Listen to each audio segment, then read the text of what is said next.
The U.S. decision to exit the Iran nuclear deal had immediate reverberations in Jerusalem, Riyadh, Tehran, and beyond. Israeli Prime Minister Benjamin Netanyahu praised the move. Israel fully supports President Trump's bold decision today to reject the disastrous nuclear deal with the terrorist regime in Tehran. But at the same time, Israelis in the northern Golan Heights were on high alert. Authorities instructed residents to unlock and ready bomb shelters after identifying what the military described as, quote, irregular activity of Iranian forces in Syria.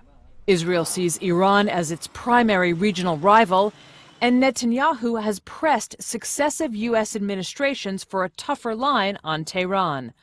Just last week, he released what he called evidence that Iran had lied about an earlier effort to develop nuclear weapons. Iran lied.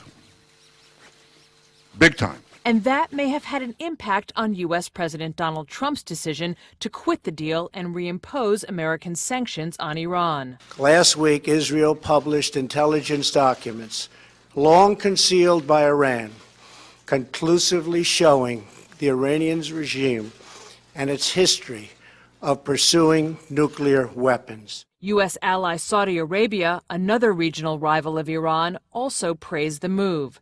A statement from Riyadh's foreign ministry read, quote, Iran used economic gains from the lifting of sanctions to continue its activities to destabilize the region, particularly by developing ballistic missiles and supporting terrorist groups in the region.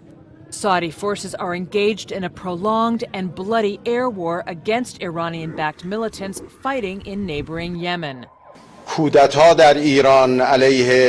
The Iranian response to the U.S. decision was just as rapid. I have ordered the foreign ministry to negotiate with European countries, China, and Russia in coming weeks.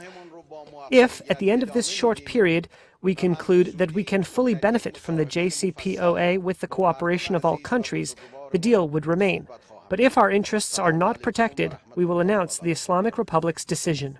American allies Britain, France, and Germany issued a joint statement emphasizing they too remain committed to the JCPOA. Russia's envoy to the European Union said Moscow would continue its efforts to keep the deal functioning. Trump's unilateral decision to quit the deal on Tuesday is in stark contrast with America's role in forging the international coalition that reached the deal in 2015. Then, Americans stood with allies and adversaries to hammer out the accord, later ratified unanimously by the UN Security Council. Now, the U.S. appears increasingly alone.